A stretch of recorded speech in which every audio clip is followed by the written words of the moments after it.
It wasn't her voice that hit me first, or even the click of the key in the lock. No, it was the sheer shift in the atmosphere the instant she stepped into the kitchen that sucker punched me. I was planted at the kitchen table, nursing lukewarm coffee at 9:12 p.m. Way past the 7:30 p.m. she'd tossed out that morning, all breezy and bright. "Just Dana," she'd chirped, swiping on mascara in the bathroom mirror. "Remember?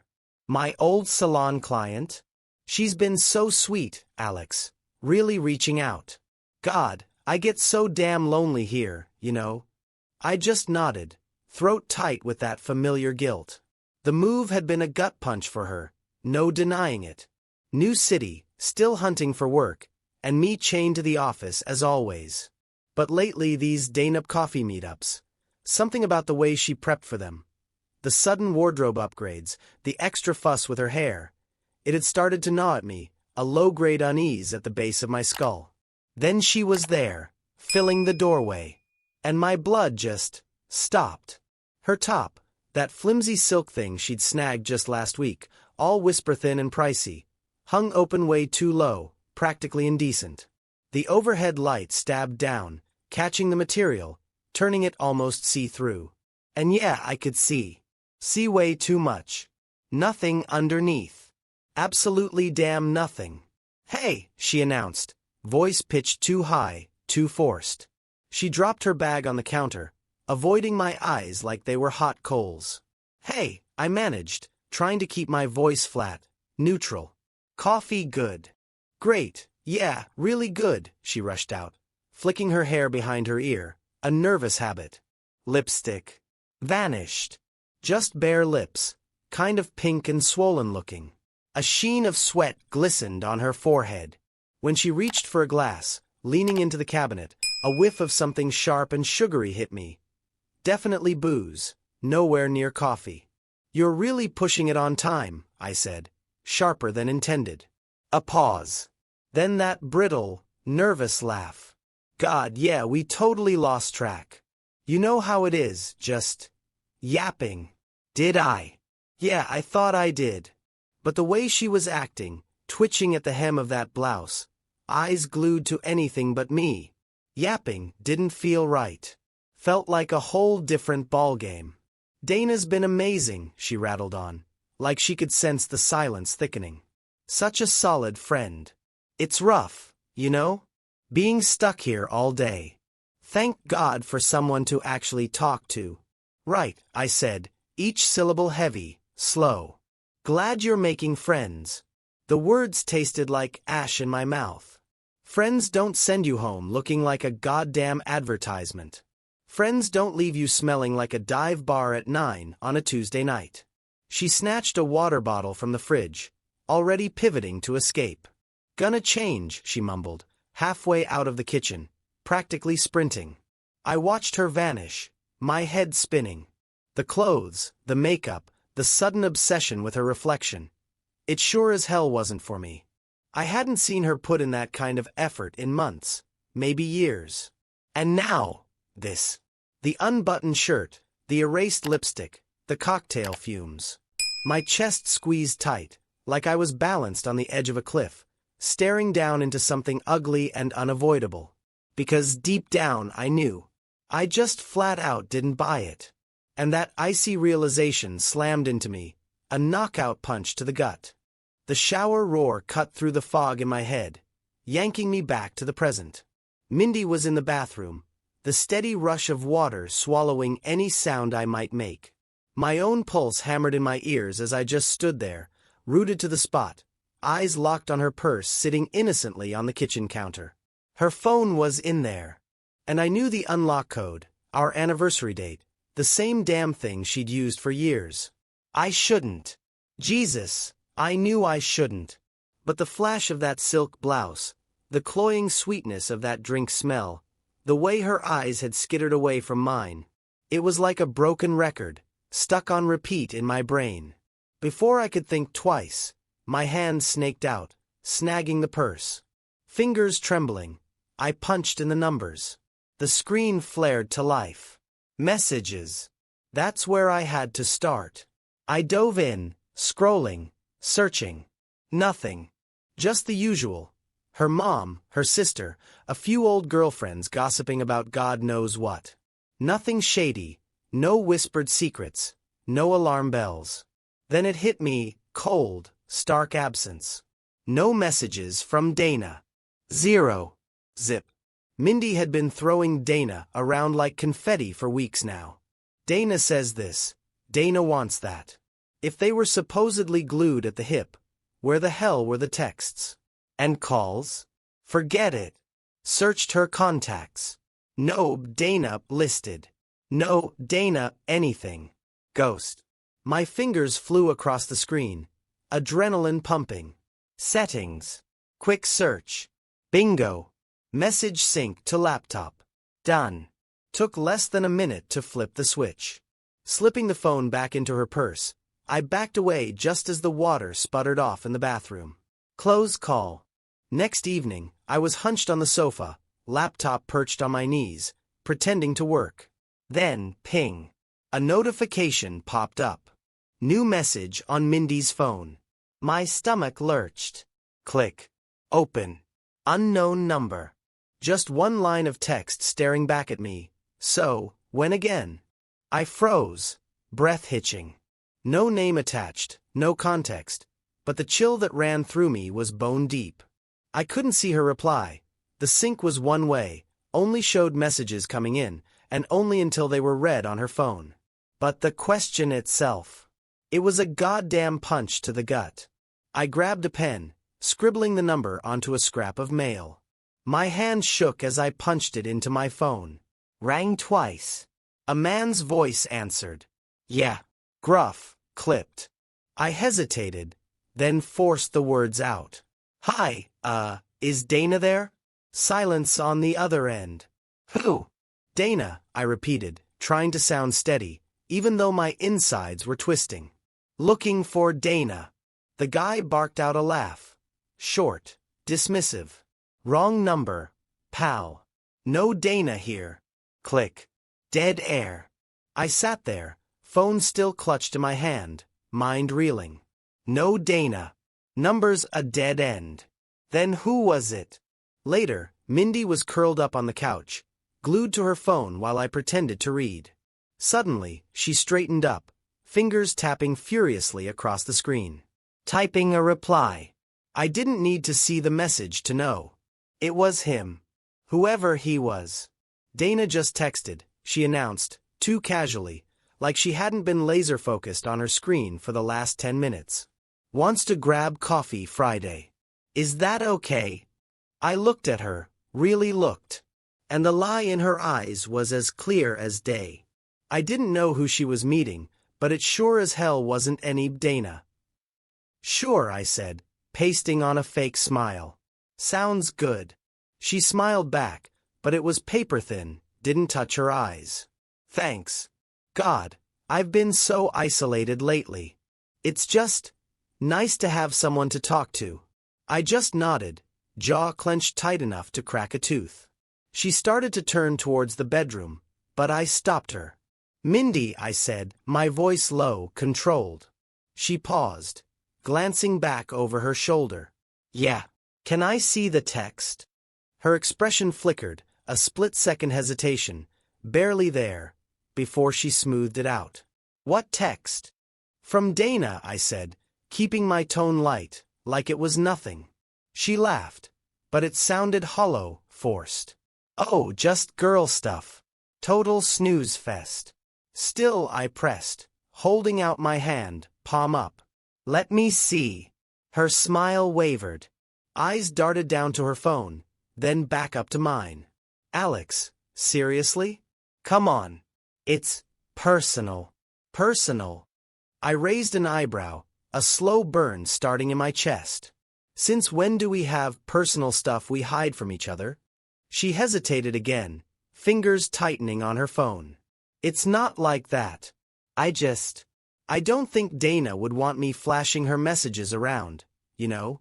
Mindy, I said, voice dropping an octave, losing the light tone. Show me the text. For a heartbeat, she just froze, like a deer caught in headlights. Then she let out a long sigh, shoulders slumping. Fine. Here. She shoved the phone at me, avoiding my gaze completely. I took it, heart pounding against my ribs, and opened the messages. Blank. Completely blank. No text from Dana. No new messages at all. I looked up at her, phone dangling from my hand. Where is it? What do you mean? She stammered, voice suddenly shaky. The text from Dana, I said, holding up her pristine, empty message screen. It's not here. She blinked rapidly, then snatched the phone back. Oh God, duh. I must have deleted it. You know me, always clearing out my inbox. Space hog, you know. I just stared at her, the lie hanging thick and heavy in the air between us. Again. And this time, the performance was just pathetic. Mindy, I said, voice barely above a whisper now, the low rumble of something dangerous. Who? Are you really meeting? Her face drained of all color. Does this number mean anything to you? I asked, each word clipped, ice coating my voice. I shoved the scrap of paper with the digits across the kitchen island towards her. Her eyes flicked down to the number, then snapped back up to mine, blank. What's this supposed to be? Innocence plastered all over her face, but it felt brittle, paper-thin. I dialed this number last night, Mindy, I stated, my gaze locked on hers, unwavering. Man answered. Asked him who he was. Said I had the wrong number. Bullshit. I don't think I do. Her face leached of color, going stark white. Alex, I don't understand what you're implying. The tremor in her voice was new, though. Interesting. Don't you? I spat, my carefully constructed calm cracking around the edges. Mindy, for Christ's sake, I'm not a moron. I know you've been feeding me a line. I know this Dana crap is a smokescreen. So cut the crap. Who is it? Who the hell are you really seeing? Her hands started to shake visibly now, twisting together in her lap. I told you, it's Dana. Why are you doing this? Why are you twisting everything? The volume jumped up a notch, bordering on hysteria. Because I don't believe you. I roared, the control finally snapping. She flinched back as if I'd struck her, but I didn't give a damn. You waltz in here hours late, reeking of some goddamn fancy cocktail, your clothes practically falling off, and you seriously expect me to swallow this coffee with a friend bullshit? Do you think I'm blind? Deaf? Mentally deficient? Alex, please, she choked out, voice fracturing, tears welling. You're blowing this out of proportion. You're completely overreacting. Overreacting. I laughed, a harsh, ugly sound. Mindy, you're standing here, lying to my face, again, and you think I'm overreacting? Here's the deal. You don't give me the goddamn truth, right now. I will personally pack your bags for you, and you will be out of this apartment in 5 minutes flat. Crystal clear. Her eyes overflowed, tears streaming down her cheeks, but something inside me had gone cold, unyielding. No more softening. Not this time. Fine, she whispered, voice barely audible, defeated. Okay, fine. It's Kyle. The name slammed into me, a physical blow. Kyle. Her ex-boyfriend. The high school sweetheart. The ghost she'd occasionally mentioned in those early days, when we were still figuring things out. Ancient history, she'd called him. Kid stuff. Kyle. I repeated, voice dangerously low, a predator's growl. As in, you're Kyle? The ex-boyfriend Kyle. She just nodded, a jerky, miserable movement, tears now a full-on flood. I bumped into him at the grocery store.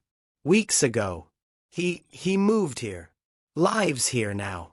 He asked me for coffee, and I didn't think it was a big deal. We're just friends, Alex. Nothing happened. I swear to God, nothing happened. Nothing happened. I shot back, voice escalating again, disbelief scorching my throat. You really expect me to buy that fairy tale? After the way you looked, the way you smelled, the mountain of goddamn lies.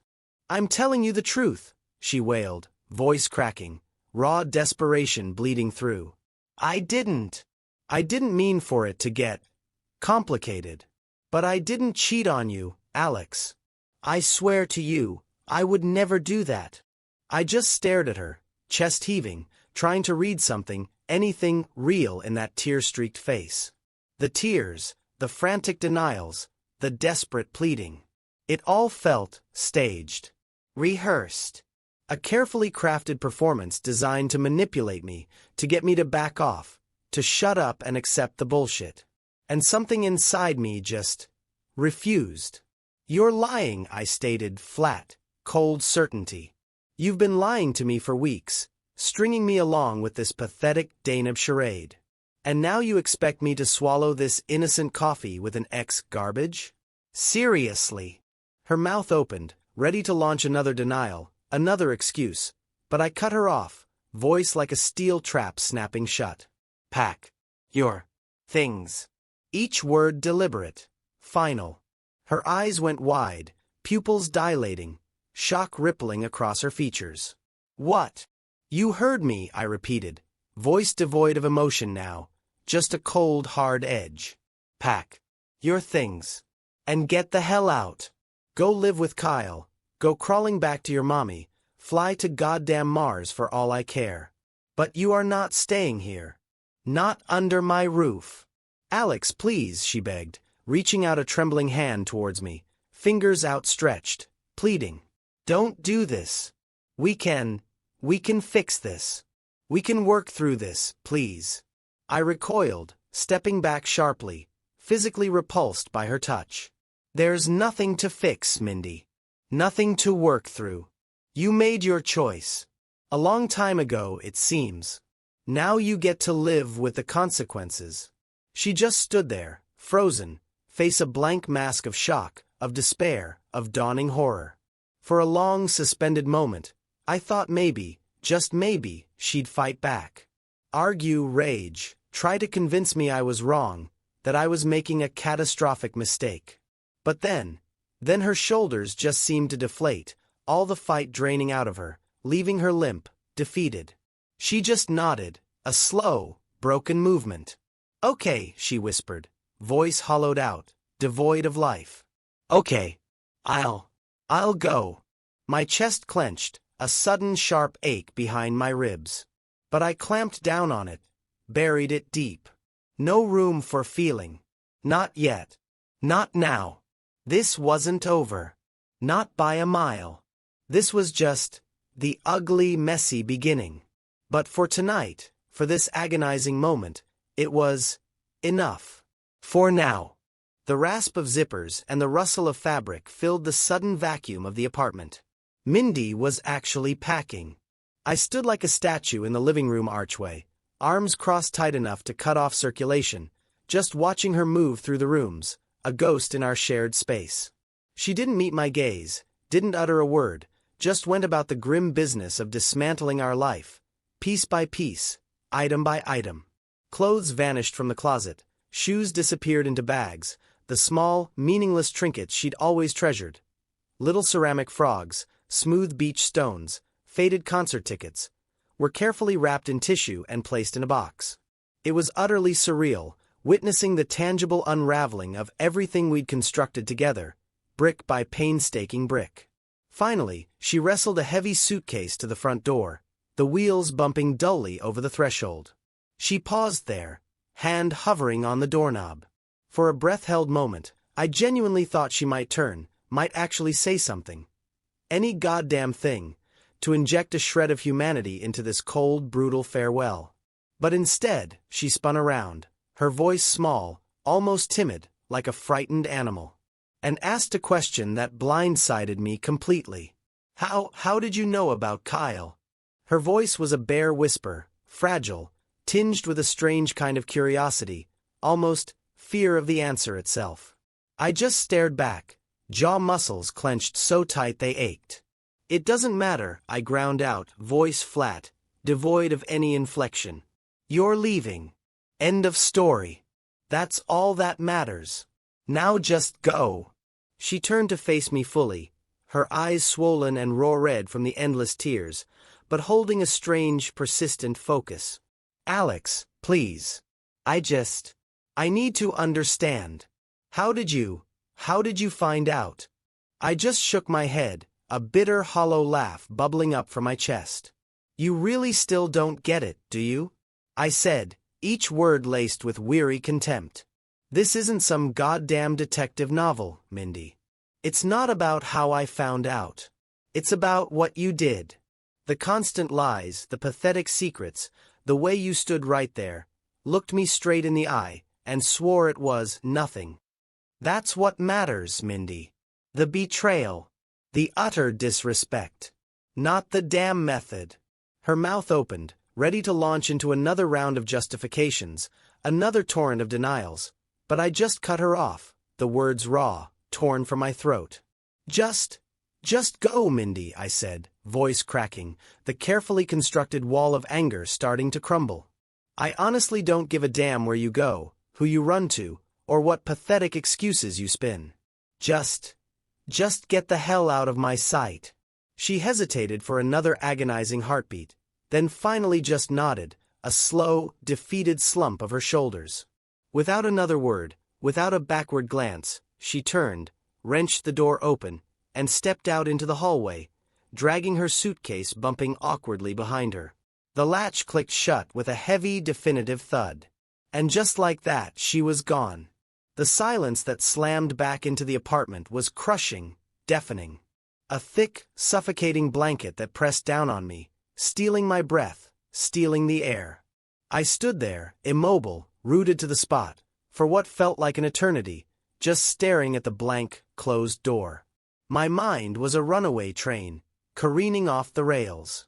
Rage, a dull, aching sadness, sharp shards of self-doubt, a chaotic storm of toxic emotions churning inside me, a maelstrom I was hopelessly adrift in, with no anchor, no escape. I wanted to scream until my throat shredded, to smash every goddamn breakable thing in the apartment, to do anything violent and destructive to release the unbearable pressure building in my chest. But instead I remained frozen, paralyzed, utterly inert.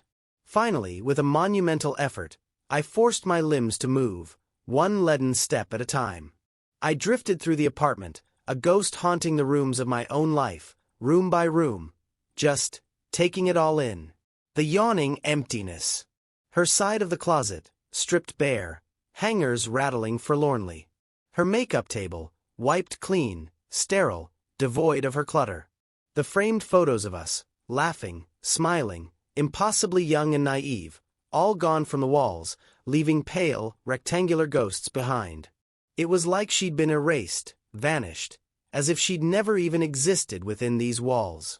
I ended up back in the kitchen, drawn there by some morbid impulse, staring down at the half-empty carafe of coffee she'd brewed that morning, a lifetime ago, it felt like. My hands trembled violently as I poured myself a cup, the dark liquid sloshing over the rim of the mug. But I didn't drink it. Couldn't. Just stood there, numb, staring down into the swirling steam rising from the ceramic, my mind a projector, relentlessly replaying every single goddamn moment of our relationship, from start to catastrophic finish. The memories, unbidden, flooded in. The good times, clumsy first date jitters, the day we got the keys to this apartment, the sound of her breathless laughter when I'd fumbled through that awkward proposal. And then the slow, creeping rot. The escalating fights, the silences that stretched into days, the ever-widening chasm of distance that had grown between us, year after agonizing year. I'd been so blind, so stupidly optimistic. I'd actually, arrogantly, believed we could weather any storm. That we were stronger than this. But I'd been laughably, tragically wrong. I sank heavily into a kitchen chair, the cheap wood scraping against the linoleum floor, and buried my face in my hands, elbows on my knees, body hunched over, defeated. The sheer, suffocating weight of what had just happened, of what I had just done, pressed down on me, relentless, crushing. I felt hollowed out, gutted, like some unseen hand had reached deep inside my chest and ripped out every single thing that had ever mattered, leaving behind only a gaping, raw void. The crushing loneliness hit me then, a physical wave of isolation. I thought, fleetingly, about calling someone, a friend, a family member, anyone who might remotely understand the black hole that had just opened up in my life. But the brutal truth slammed into me. I didn't have anyone. Not here. Not now. When we'd made this godforsaken move for my job, I'd willingly, eagerly, severed all those ties, left everyone and everything that mattered in the rearview mirror. My friends, my family, my entire support system. All hundreds of miles away, just ghosts and phone numbers. And now, in the ruins of my life, I was utterly, completely alone. The irony of it all struck me then, a cruel black humor twisting in my gut. I actually laughed, a harsh, broken sound that echoed through the desolate, empty apartment, bouncing off the bare walls, mocking me. Alone. In a soulless city, in a house that had become a tomb, with nothing but the poisonous, circling thoughts in my head for company. I honestly didn't have a goddamn clue how to even begin to move forward from this. Didn't even know if I wanted to. But as I just sat there, slumped and broken, staring down at the cold, untouched coffee in my trembling hands, something, almost imperceptibly, shifted. Deep inside, buried beneath the layers of pain and anger and despair, a tiny, fragile flicker of something else ignited. A small, quiet spark of realization. This wasn't the end. Not for me. It was going to be a long, agonizing road. Weeks, months, maybe even years stretching out ahead, an endless, bleak landscape of healing, of rebuilding a shattered life, of learning to trust again, of somehow, impossibly, piecing back together the fractured shards of myself. But I had to. Somehow. Pushing myself up from the chair, I walked to the sink, dumped the untouched coffee down the drain, and rinsed the mug, the clatter of the ceramic against the stainless steel oddly loud in the silence. The simple, mundane action, washing a goddamn coffee cup, felt strangely significant. Like a tiny, almost imperceptible step forward, no matter how insignificant, how utterly futile it seemed in the face of the wreckage. But as I flicked off the kitchen light and turned back towards the living room, the cold dread settled back in, a heavy weight in my stomach. The raw, gaping wounds were still there, throbbing, agonizingly painful, and I knew with chilling certainty that they wouldn't just magically vanish overnight. This was just the goddamn beginning. I sank heavily into a kitchen chair, the cheap wood scraping against the linoleum floor, and buried my face in my hands, elbows on my knees, body hunched over, defeated. The sheer, suffocating weight of what had just happened, of what I had just done, pressed down on me, relentless, crushing. I felt hollowed out, gutted, like some unseen hand had reached deep inside my chest and ripped out every single thing that had ever mattered, leaving behind only a gaping, raw void. The crushing loneliness hit me then, a physical wave of isolation. I thought, fleetingly, about calling someone, a friend, a family member, anyone who might remotely understand the black hole that had just opened up in my life. But the brutal truth slammed into me. I didn't have anyone. Not here. Not now.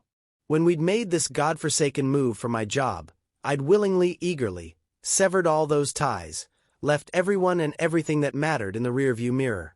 My friends, my family, my entire support system. All hundreds of miles away, just ghosts and phone numbers. And now, in the ruins of my life, I was utterly, completely alone.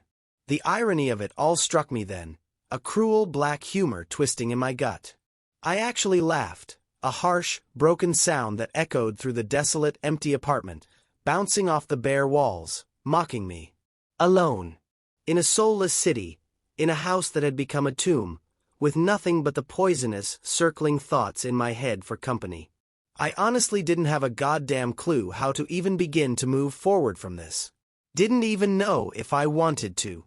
But as I just sat there, slumped and broken, staring down at the cold, untouched coffee in my trembling hands, something, almost imperceptibly, shifted.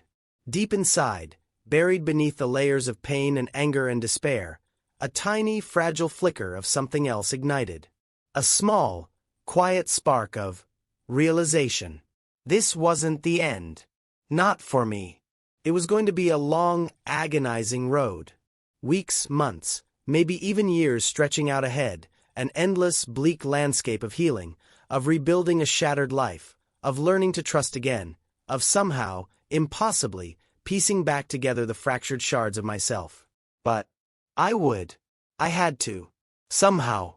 Pushing myself up from the chair, I walked to the sink, dumped the untouched coffee down the drain, and rinsed the mug, the clatter of the ceramic against the stainless steel oddly loud in the silence.